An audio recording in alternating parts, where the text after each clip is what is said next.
அஸ்ஸலாமு அலைக்கும். மீண்டும் மாலை நேரத்துக்கான மிக முக்கியமான சில தகவல்களோடு தான் வந்திருக்கேன். வீடியோவை கடைசி வரைக்கும் பாருங்கள். தெரியாத நண்பர்களுக்கும் மறக்காமல் ஷேர் பண்ணுங்கள். வீடியோ பிடிச்சிருந்தா ஒரு லைக் பண்ணுங்கள், சப்ஸ்கிரைப் பண்ணுங்கள். மறக்காமல் பெல் பட்டனை ஓல் செலக்ட் பண்ணுங்கள். அப்போ தான் நான் போடுற ஒவ்வொரு தகவலும் உங்களுக்கு நோட்டிஃபிகேஷன் மூலம் கிடைக்கும். அதே போல் இது மாலை நேரத்துக்கான செய்தி. காலை நேரம் போட்ட செய்தி யாருமே பார்க்கலன்னா தயவு செய்து போய் பாருங்கள். காலை நேரம் போட்ட செய்தியிலே மிக முக்கியமான பல தகவல்கள் இருக்குது. அதிர்ச்சியான சில தகவல்களை வெளியிட்டிருக்கிறாங்க. குவைத்துடைய உள்துறை அமைச்சகம் கைது செய்யப்பட்டவர்களில் பலர் மிகவும் அதிகமான காலங்கள் விதிமீறல்களில் ஈடுபட்டவர்கள்.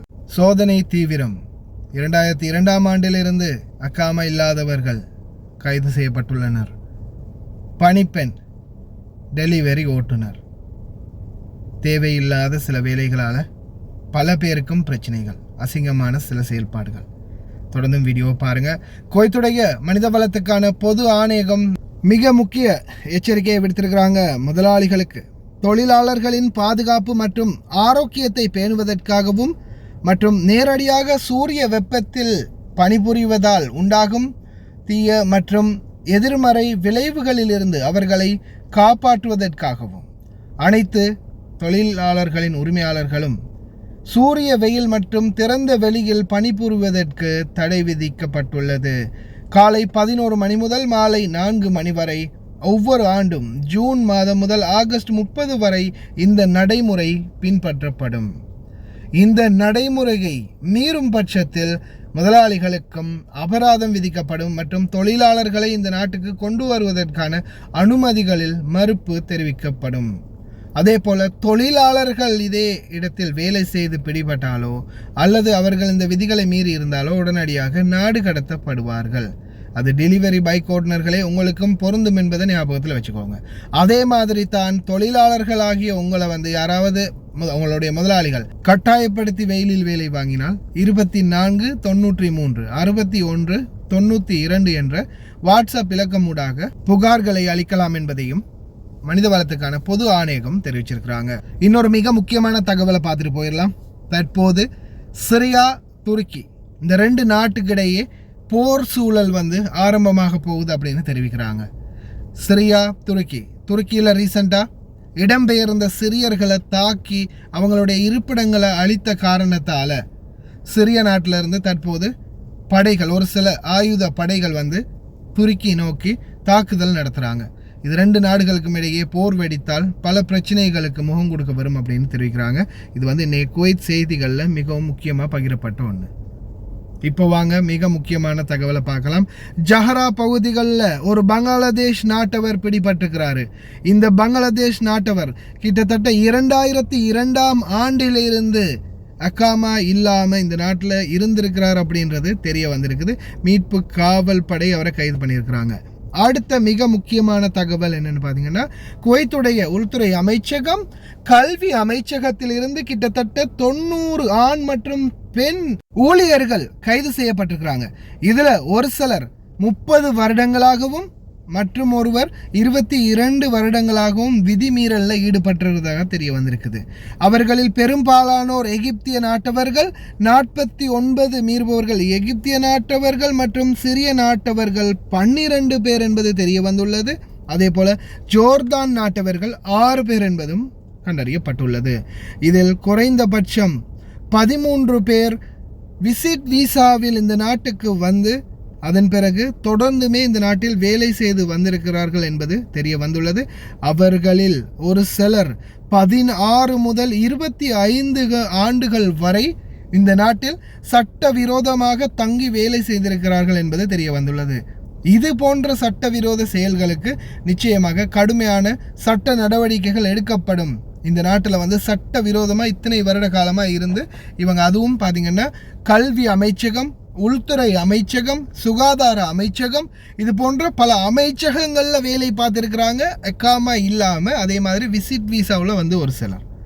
இவங்களுடைய பின்னணி என்ன, இவங்களுக்கு யார் இந்த இடத்துல வேலை கொடுத்தது, இவங்களுக்கு எப்படி சம்பளம் கொடுத்தாங்க, இது சம்பந்தமான விசாரணைகள் தற்போது மேற்கொள்ளப்பட்டு வருது.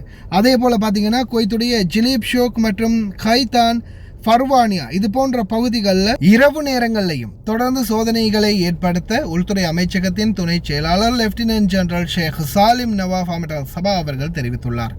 இப்போதைய சூழலில் பார்த்தீங்கன்னா குவைத்துடைய பல பகுதிகள் குறிப்பாக ஃபர்வானியா, ஜிலீப் ஷோக், ஹைதான், மஹபூலா, மங்காஃப் இது மாதிரியான பல பகுதிகளில் இந்த அப்பார்ட்மெண்ட்கள் மற்றும் அரசாங்க வேலைகள் குவைத்துடைய முனிசிபாலிட்டி மற்றும் சுற்றுச்சூழல் அதிகார சபை இப்போ நீங்கள் இப்போ கைது பண்ணப்பட்டவங்க கூட பார்த்துருப்பீங்க. அவங்க எல்லாருமே பார்த்தீங்கன்னா அந்த சுற்றுச்சூழல் அதிகார சபையில் வேலை பார்த்தவங்க. சுற்றுச்சூழல் அதிகார சபையில் சுத்திகரிப்பு பணியாளர்களாக இருந்தவங்க, தோட்டங்கள் இந்த ரோட்டோரமாக இருக்கிற மரஞ்செடி கொடிகளை சுத்தம் பண்ணுறவங்க, இந்த மாதிரி பல தொழிலாளர்கள் கைது செய்யப்பட்டிருக்கிறாங்க. இவங்க எல்லாருமே குடியுரிமை சட்டத்தை மீறியவங்க என்பது தெரிய வந்திருக்குது. இனி வரும் நாட்களில் அக்காமா இல்லாதவங்க நிச்சயமாக ரோட்டில் எங்கே போனாலும் பிடிபடுவாங்க. அதே போல் அக்காமா இல்லாதவங்க மட்டும்தான் பிடிபடுவாங்க அப்படின்னு தப்பு கணக்கு போட்டுறாதீங்க. ஏன்னா அக்காமா இல்லாதவர்களோட சேர்த்து பிடிபடுற அடுத்தது யாருன்னு பார்த்தீங்கன்னா காதிம் வீசா, சூன் வீசாவில் வெளியில் வேலை பார்க்குறவங்க. நான் மறுபடியும் சொல்கிறேன், காதிம் வீசா, சூன் வீசாவில் இந்த நாட்டில் வெளியில் எங்கேயுமே வேலை பார்க்க முடியாது. அப்படி ஒரு வேலையே இல்லை இந்த குவைத்தில். வெளி வீசா அப்படின்ற ஒரு பேரே கிடையாது. ஆனால் இன்னைக்கு வரைக்கும் எத்தனையோ பேர் வந்து இந்த வெளி வீசா இந்த வெளி வீசா பேரை வச்சே இந்த நாட்டுக்கு வராங்க. அதே மாதிரி யார்கிட்ட கேட்டாலும் நாங்கள் வெளி வீசாவில் வேலை பார்க்குறோம் அப்படின்ற பேரை தான் சொல்கிறாங்க. ஆனால் அப்படி ஒரு வீசா என்றது குவைத்தில் கிடையவே கிடையாது. நீங்கள் உங்களுடைய வீசாவில் பாருங்கள், நீங்கள் எந்த கம்பெனிக்கு வந்திருக்கிறீங்க இல்லை எங்கே வந்திருக்கிறீங்க அப்படின்றத உங்களுக்கு அழகாக மென்ஷன் பண்ணியிருப்பாங்க. காதிம் வீசானா டொமஸ்டிக் ஒர்க்கர், வீட்டு தொழிலாளர். அந்த வீட்டு தொழிலாளருடைய வீட்டு அட்ரஸ்லேருந்து டீட்டெயில்ஸ்லேருந்து எல்லாமே மென்ஷன் பண்ணியிருப்பாங்க. நீங்கள் அந்த இடத்துல அந்த கஃபீலுக்கு கீழே மட்டும்தான் வேலை பார்க்க முடியும். அதே மாதிரி கம்பெனிகளுக்கு வாரீங்களா இருந்தால் நீங்கள் எந்த கம்பெனிக்கு வாரீங்களோ உங்களுக்கு யார் ஸ்பான்சர்ஷிப் பண்ணுறாங்களோ அவங்களுக்கு கீழே தான் நீங்கள் வேலை பார்க்க முடியும். தயவு செய்து வெளியில் வேற எங்கேயும் வேலை பார்க்க போகாதீங்க. இனி வரும் நாட்களில் குவைத்துடைய பல பகுதிகளிலையுமே சோதனை நடத்துவாங்க. அதே மாதிரி வாகன ஓட்டுநர்கள், குறிப்பாக டெலிவரி பைக் ஓட்டுநர்கள், டெலிவரி கார் ஓட்டுநர்கள், நீங்கள் காதிமில் வேலை செய்கிறீங்களா இருந்தால் நிச்சயமாக உங்களுடைய வாகனம் அரசோடமே ஆக்கப்படும். உங்களையும் கைது செய்வாங்க. ஆனால் விடுவிக்கிறது வந்து 1 வருடத்துக்கு பிறகுதான். நல்லா ஞாபகத்தில் வச்சுக்கோங்க. குவைத்தில் இப்போதைய சட்டம் பழைய அந்த 10 வருடம் 10,000 தினார் அபராதம் இல்லாமல் 1 வருடம் சிறை தண்டனையும் 1000 தினார் அபராதமும் விதிச்சிருக்கிறாங்க. இது எதுக்காகன்னா நீங்கள் வெளியில் அக்காமா அடித்து வேலை பார்த்தால், அதே மாதிரி உங்களுடைய கஃபீலுக்கு உங்களுக்கு யார் அக்காமா அடித்து தந்தாங்களோ அந்த கஃபீலுக்கு 3 வருட சிறை தண்டனையும் 3000 தினார் அபராதம், 3000 தினார் அபராதமும் 3 வருட சிறை தண்டனையும் உங்களுடைய கஃபீலுக்கு. இன்னைக்கு எத்தனை பேருடைய கஃபீல்கள் கேன்சல் பண்ணி இன்ஹாஷ் போட்டுட்டாங்க அப்படின்றது யாருக்குமே தெரியாது. போய் செக் பண்ணி பார்த்துக்கோங்க மொபைல் ஐடியில். அப்படி இல்லையா ரெசிடென்சி அஃபேர்ஸில் போய் உங்களுடைய ஐடியா கொடுத்து எனக்கு ஏதாவது கேஸ் இருக்கான்றதை சும்மா நார்மலாக செக் பண்ணி பாருங்கள். ஏன்னா ஆல்ரெடி உங்கள் கஃபீல் இன்ஹாஷ் போட்டிருந்தாலும் சொல்ல தெரியாது. ரொம்ப கவனமாயிருங்க. அதே மாதிரி அக்காமா இல்லாதவர்களும். அடுத்ததா மகப்பேற்று மருத்துவமனை புதிதாக ஆரம்பிச்சிருக்கிறாங்க குவைத்துடைய சபா ஹாஸ்பிட்டல் பகுதிகளில். இனி வரும் நாட்களில் வெளிநாட்டவர்களாக இருக்கலாம், குவைத்து குடிமக்களாக இருக்கலாம், குழந்தை கிடைக்கிறதுக்காக சபா ஹாஸ்பிட்டல் போனீங்கன்னா இந்த புதிய ஹாஸ்பிட்டலில் தான் அட்மிட் பண்ணுவாங்க. இதோ அதிநவீன வசதிகளுடன் புதிய மருத்துவமனை. تعالوا معي في جولة سريعة في مستشفى الولادة. يعتبر مستشفى الولادة جزء من التنمية في قطاع الرعاية الصحية وتحقيق لرؤية الكويت 2035. مشروع مستشفى الولادة الجديد مشروع ديزاين أند بيلت بمساحة 357 ألف متر مربع، يقع بمنطقة الصباح الصحية. تقريبا 80% من الأجنحة الخاصة مطلة على البحر، ويعتبر مشروع جرين بيلدينج. مبنى مواقف السيارات يتسع إلى 1800 سيارة.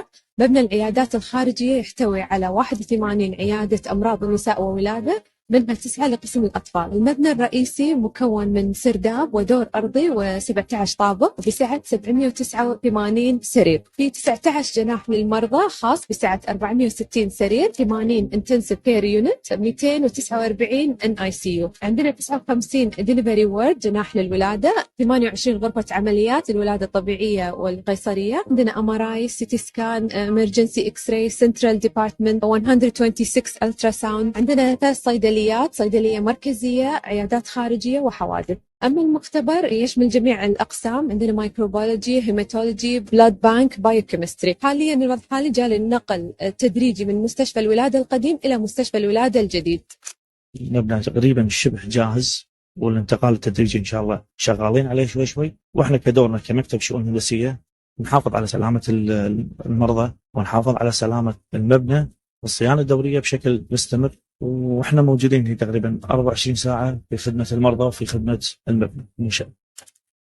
مستشفى الولادة الجديد متخصص في تشخيص وعلاج أمراض النساء والولادة بطاقة استيعابية قدرها 789 سرير و59 غرفة ولادة و28 غرفة عمليات.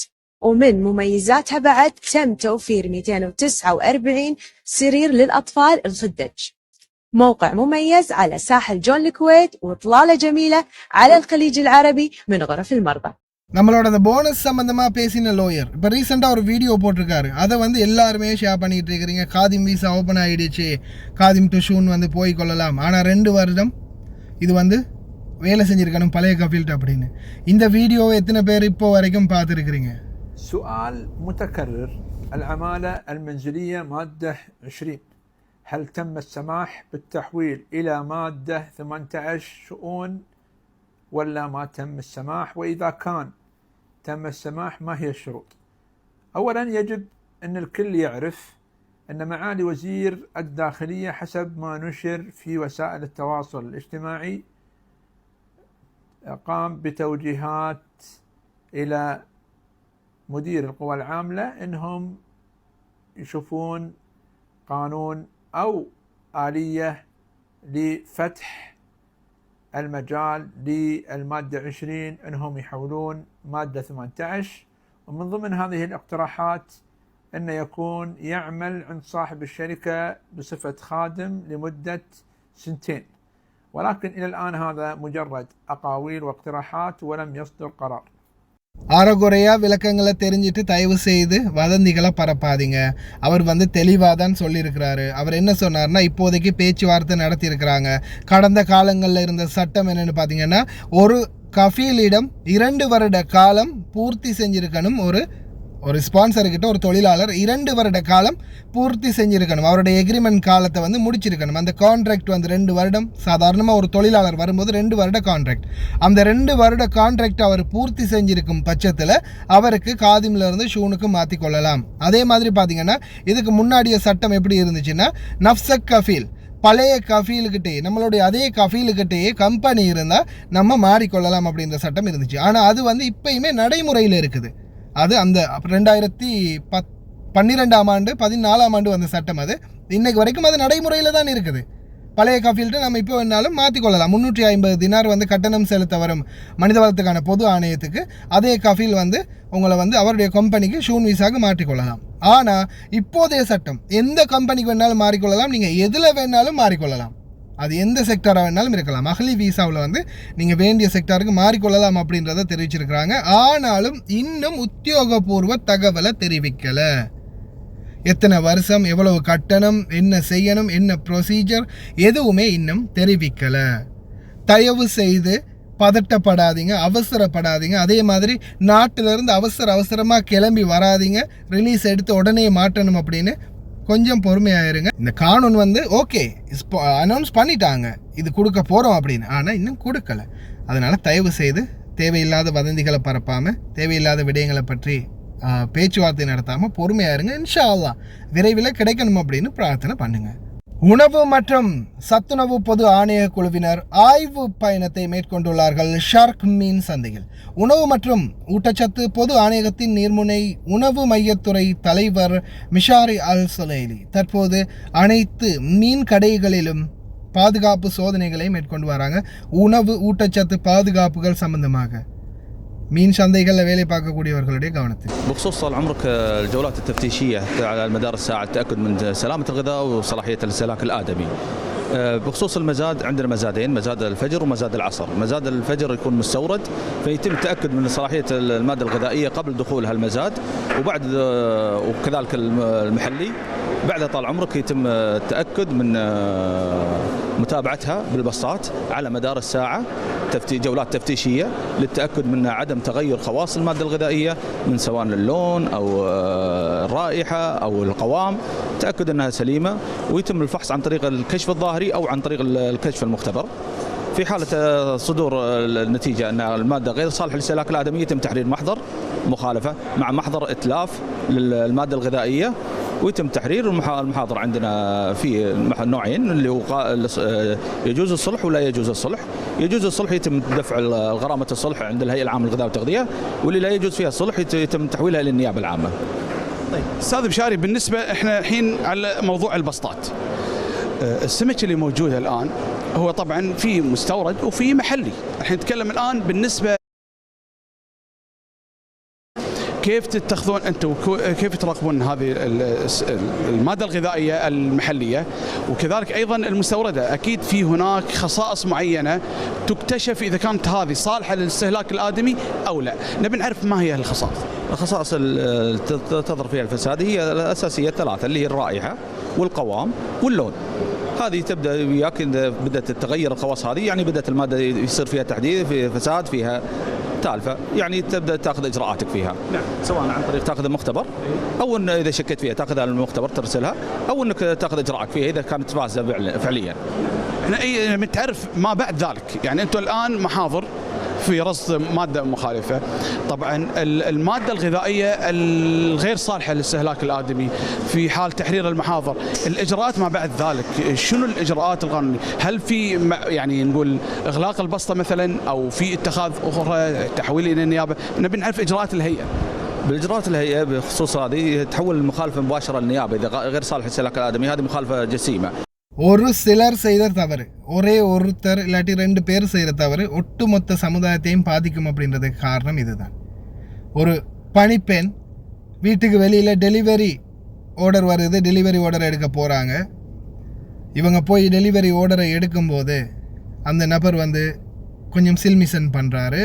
சில்மிசன் பண்ணின கையோட அப்படியே கன்னத்தில் ஒரு உம்மா கொடுத்துட்டு இருக்கு அணைச்சி ஒரு உம்மா தரும் அப்படின்ற மாதிரி உம்மா ஒன்று கொடுத்துட்டு போக சொல்கிறாரு. அவங்களும் கொடுத்துட்டு போகிறாங்க. இதில் இப்போ இருக்கிற பிரச்சனை என்னென்னா, சரி ஒரு வேளை இது அவங்களுடைய கணவராக கூட இருந்திருக்கலாம், அவருடைய காதலனாக கூட இருக்கலாம். எந்த கர்மமாக இருந்தாலும் தெரிஞ்சுக்கிட்டே ஏன் இந்த மாதிரி பண்ணணும்? அதுதான் இப்போதைய கேள்வி. இப்போ பாருங்கள், அந்த டெலிவரி மேன் வாராரு, அந்த வண்டி ஓட்டுனர், அது டெலிவரியாக டாக்ஸியாக தெரியலப்பா, டாக்ஸி நபர் வாராரு, பார்சல் எடுத்துகிட்டு வராரு. அந்த நபர் வந்து பக்கத்தில் வந்தவர் ரொம்ப கிட்டக்க வரும்போதே இவங்க இந்த பாருங்கள், இந்த காட்டுறாங்க, கையால் காட்டுறாங்க, இங்கே பாரு கேமரா இருக்குது, வெளியில் கேமரா இருக்குது அப்படின்றத அவங்களே காட்டுறாங்க. சரி, கேமரா இருக்குன்னு தெரியுது தானே, அது யாராக இருக்கட்டும், கணவனாக இருக்கட்டும் அல்லது காதலனாக இருக்கட்டும், ஏன் பெத்த பிள்ளையாக கூட இருக்கட்டுமே, கேமரா இருக்குன்றதெல்லாம் காட்டுறீங்க, பக்கத்தில் இருந்து நெளியிருங்க. சரி, பணத்தை கொடுத்தமா, இந்த இடத்துல இவ்வளவு நேரம் எதுக்காக டைம் எடுக்கணும்? சரி நாங்கள் பிடிங்க அப்படின்னு பணத்தை கொடுத்துட்டு அவசரமாக போக வேண்டியது தானே. போகாமல் கடைசியில் நின்று நிதானமாக அவருக்கு கன்னத்தில் ஒரு கிஸ் கொடுத்துட்டு அதுக்கப்புறமா போகணும். இப்போ இந்த வீடியோ காட்சியை வந்து இப்போ ட்விட்டர் வலைத்தளத்தில் பதிவிட்டு இருந்தாங்க. அதே மாதிரி நேற்றைய தினம் நான் வந்து சகோதரர் கோவித கமால் அவர்களுக்கும் அனுப்பியிருந்தேன் இந்த வீடியோவை. அவரும் வந்து அவருடைய சேனலில் போட்டிருந்தார். இதெல்லாம் வந்து பார்த்திங்கன்னா நாகரீகமாக இருக்கக்கூடிய இந்த நாட்டில் நல்ல ஒழுக்கத்தோட நாகரீகமாக இருக்கக்கூடிய பெண்களுக்கும் கெட்ட பேர். இப்போ கடைசியில் என்ன ஆகுதுன்றதை பாருங்கள். عبد الله عيت تنزل شوفي داون يلا سوار تحت دي فكرة سوار تحت خلاص أنا سافر أنا أروح يلا روحي أنا today سافر يلا. தீபிகா படுகோனா, தீபிகா செஞ்ச வேலையால் கடைசியில் எல்லா பெண்களுக்கும் வந்து இது ஒரு கெட்ட பேராக முடியுது. எந்த நாட்டவர் அப்படின்றத மென்ஷன் பண்ணலை. அது யாராக இருக்கட்டுமே, ஏன் இந்த மாதிரி கேவலமான வேலை செய்யணும்?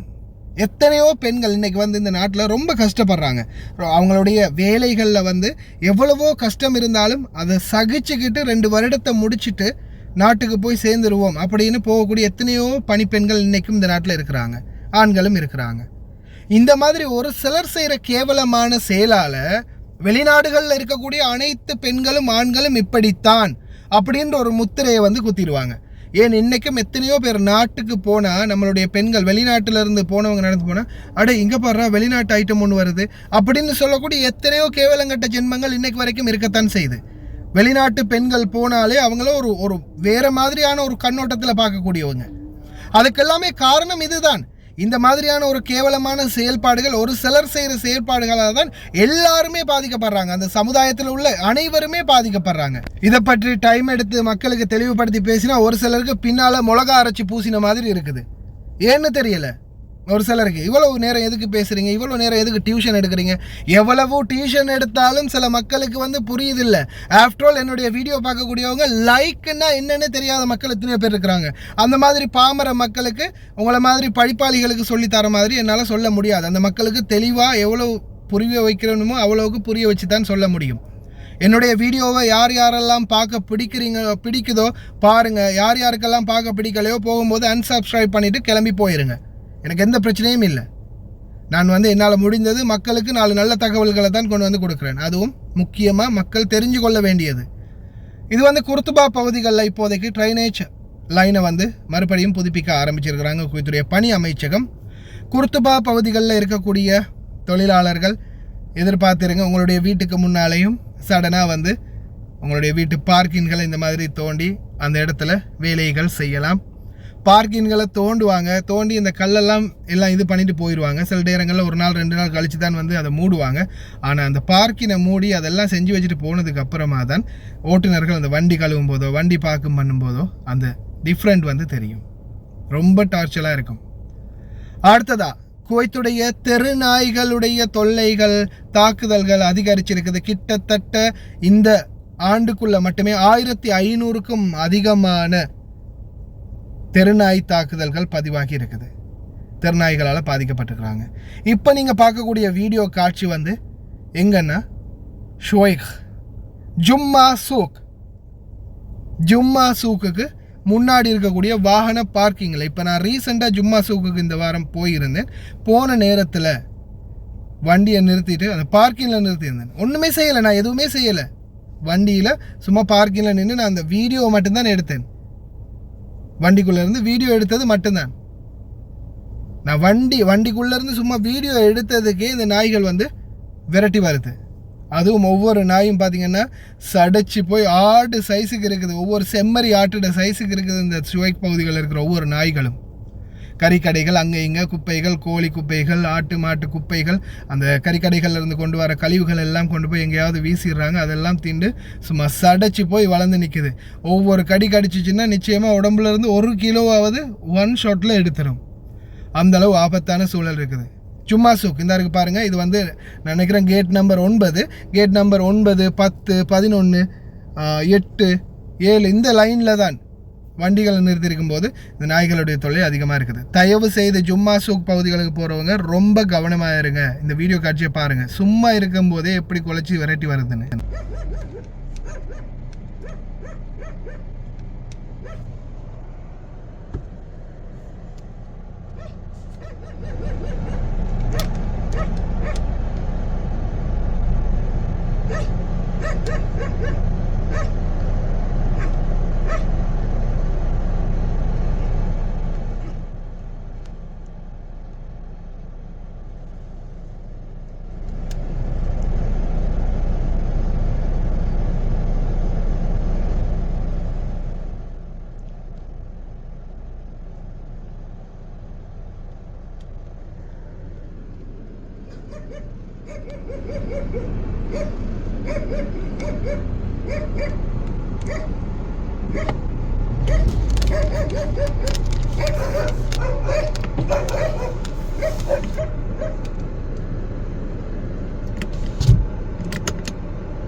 ஈரல் குலையில் தண்ணியே இல்லை. அந்த வண்டிக்குள்ளே இருக்கும்போதே அது குலைச்சிக்கிட்டு சும்மா சாதாரணமாக வண்டியை ரிவர்ஸில் எடுத்தாலே விரட்டிக்கிட்டு வருது. ஒவ்வொரு நாயோட சைஸை பார்க்கும்போது ரொம்ப பயங்கரமாக இருக்குது. தயவு செய்து ரொம்ப கவனமாக இருங்க. எல்லா பகுதிகளிலையும் இது ஜும்மா சூக்கு முன்னாடி ஷோய்க்கில் மட்டும் இல்லை, பல குடியிருப்பு பகுதிகளில் இன்றைக்கு வரைக்கும் பலருமே இப்போ கூட பாருங்கள், இந்த வீடியோட கடைசி வரைக்கும் பார்த்துருந்தீங்கன்னா கமெண்டில் நிறைய பேர் சொல்லுவாங்கன்னு நினைக்கிறேன் எங்கெங்கே இந்த மாதிரியான டார்ச்சர்கள் அதிகமாக இருக்குது நாய்களுடையன்னு. ஏன்னா குவைத்துடைய பல பகுதிகள் குடியிருப்பு பகுதிகளிலையும் இதே நிலைதான். தயவு செய்து அனைவருமே ரொம்ப கவனமாயிருங்க. எந்த நேரத்தில் வேணாலும் இந்த மாதிரியான ஆபத்தான சூழல்களுக்கு நீங்களும் முகம் கொடுக்க வேண்டி வரலாம். அதே போல் குழந்தைகளோட வெளியில் போகிறவங்க, பணிப்பெண்கள், கடைகளுக்கு, பக்காலாக்களுக்கு, ஜெமியாக்களுக்கு நடந்து போகிறவங்க, நிறைய பேர் இந்த ஷார்ட்கட் வழிகளில் தான் யூஸ் பண்ணுவாங்க. வீடுகளில் நிறைய ஷார்ட்கட் வழிகள் இருக்கும், உங்களோட வீட்டுக்கு போகிற வழிகள், அதை தான் நிறைய பேர் பயன்படுத்துவீங்க. தயவு செய்து கவனம், இந்த மாதிரி ஷார்ட்கட் வழிகளில் தான் நிறைய நாய்கள் இருக்கும். ஓகே ஃப்ரெண்ட்ஸ், கடைசி வரைக்கும் பார்த்து எல்லாருக்குமே ரொம்ப நன்றி. தெரியாத நண்பர்களுக்கு மறக்காமல் ஷேர் பண்ணுங்கள். வீடியோ பிடிச்சிருந்தா ஒரு லைக் பண்ணுங்கள், சப்ஸ்கிரைப் பண்ணுங்கள். இன்னொரு வீடியோவில் சந்திக்கலாம்.